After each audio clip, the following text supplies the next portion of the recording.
So this is the second part of the resumes, CVs, and cover letter lecture. And originally I was going to do the bad resumes at this point, but I decided that it would be better to go ahead and show you some things about good resumes, and then we'll look at those at the end for levity. So we're going to talk about resumes and CVs first, those two things that are kind of similar but different. So what are resumes and CVs? And let me go back over here and do this full page. So resumes are short. They're normally 1 to 2 pages. They are tailored to the job typically, and you want to include a snapshot of the most important information that shows why you're a good candidate.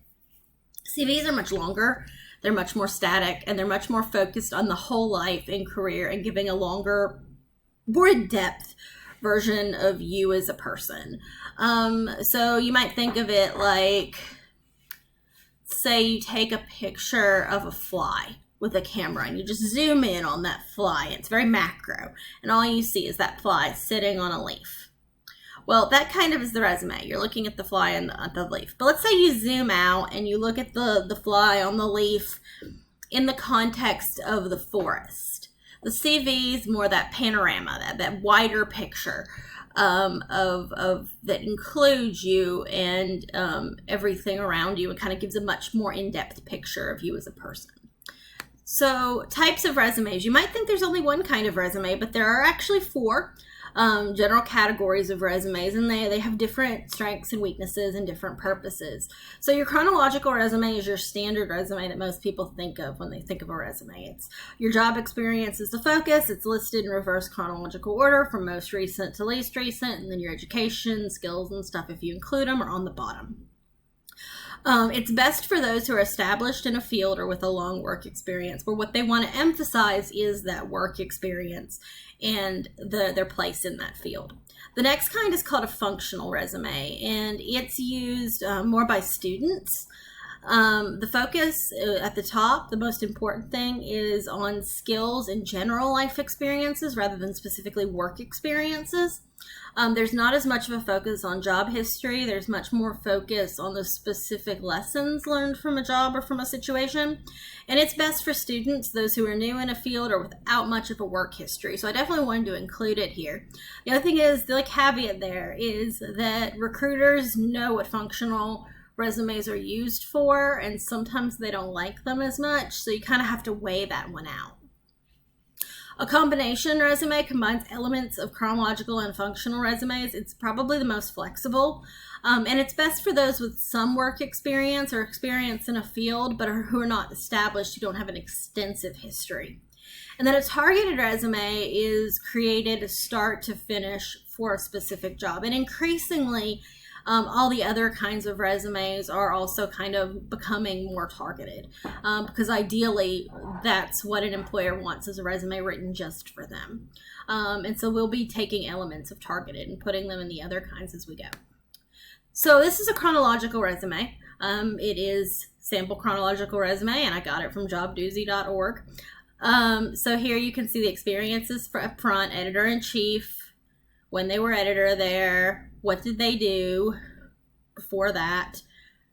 This is not a real resume, obviously, because the Daily Planet and the Gotham Gazette are not from real places, but this is how this works. Professional associations and education.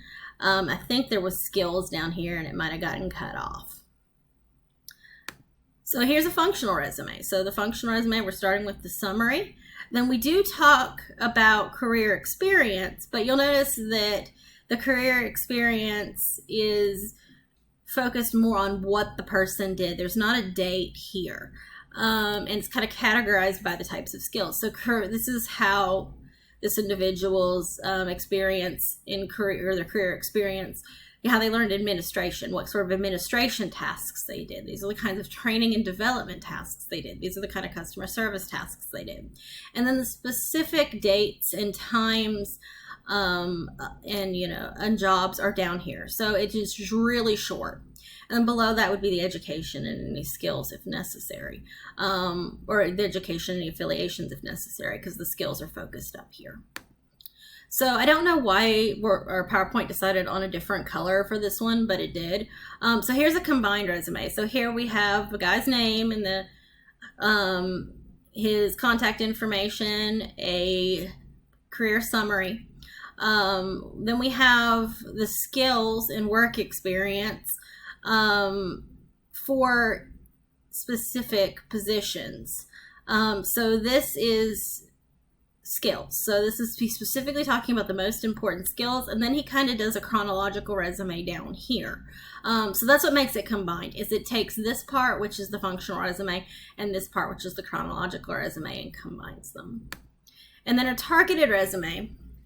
Here you can see this is kind of also a combination, because it does have this core competencies part here, which is, like how the functional resume would do it. And it does definitely have this part, which is the professional summary. I'm sorry, I'm tired, so there's a lot more ums than usual. And then we have a very chronological thing happening here.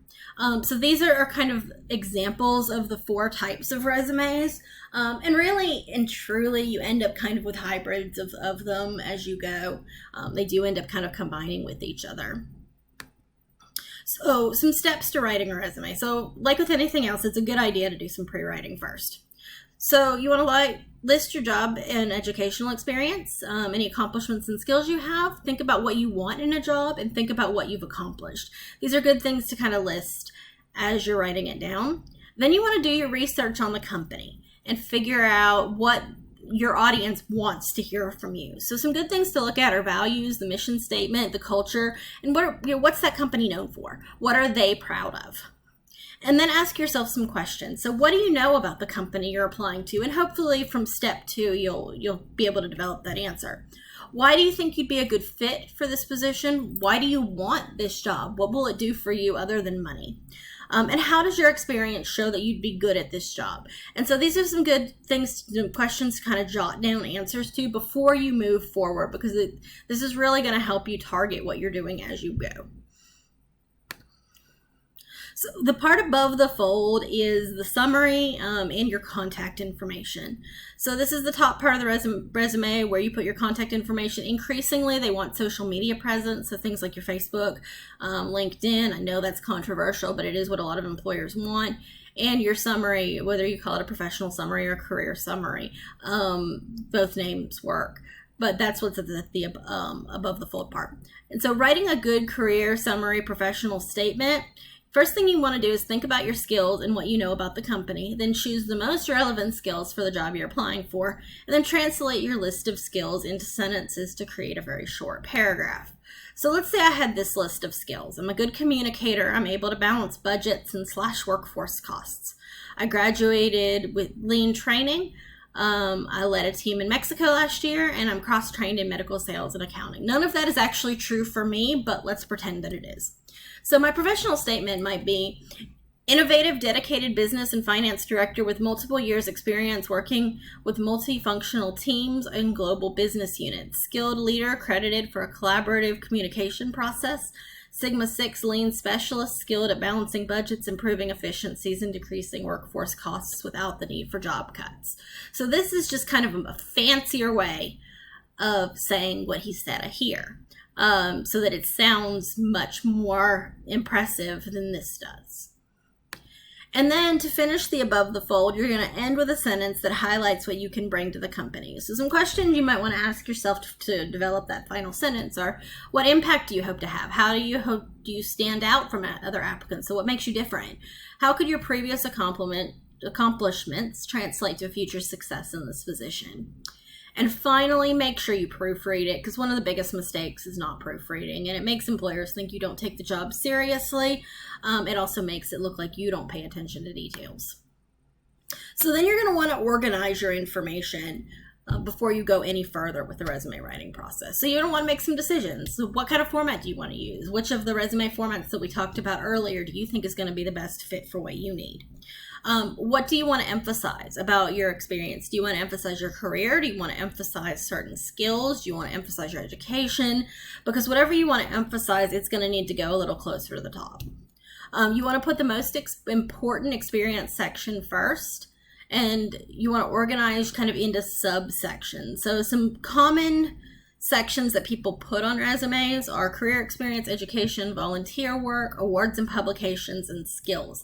And you kind of want to organize those from most to least important.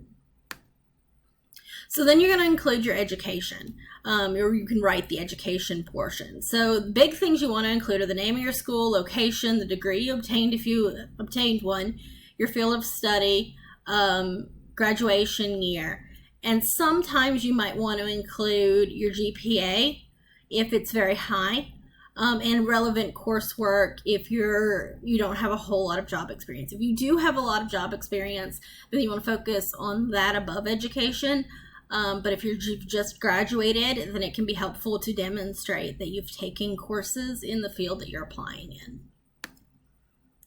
So job experience, this is often the hardest part for people to write. So again, I recommend a little bit of pre-writing. Go back to your list of jobs and then make another list of what did you do on a daily, weekly basis. Some major accomplishments or contributions that you made, or any experience that might be relevant in your new job.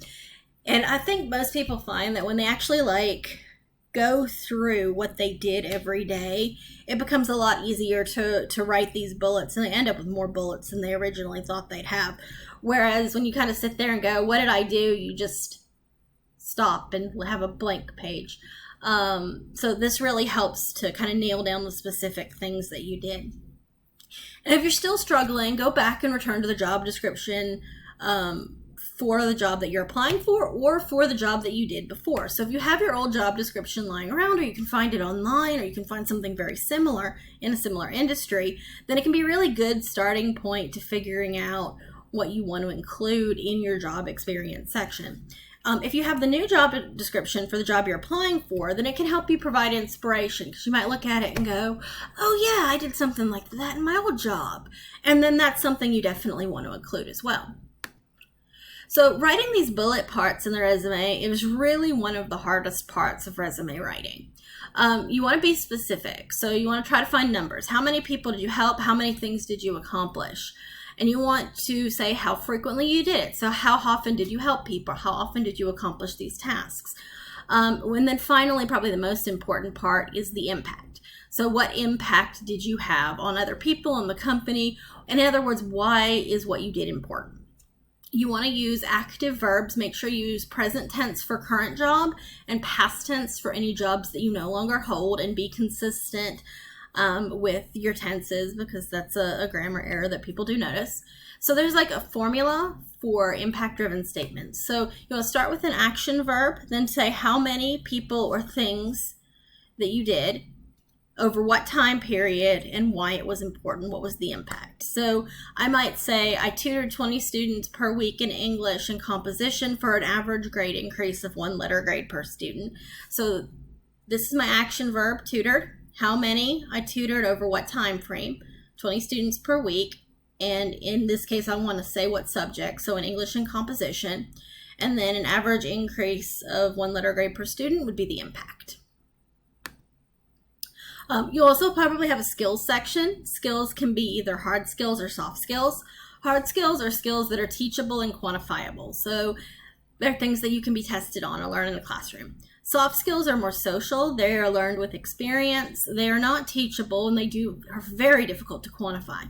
And you want to include a combination of both of those. So you don't want to have all hard skills and all soft skills. You want to make sure you kind of balance them out.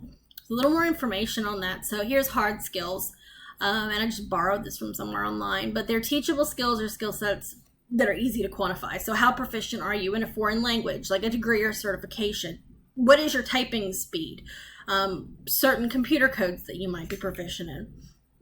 Soft skills are interpersonal skills, people skills, things like that. So they're things like communication, flexibility, leadership, teamwork, and time management that are a little bit more difficult to quantify. And I'm running out of time for this, so I'm going to stop here, and then we will pick back up at this slide with the next part of the lecture.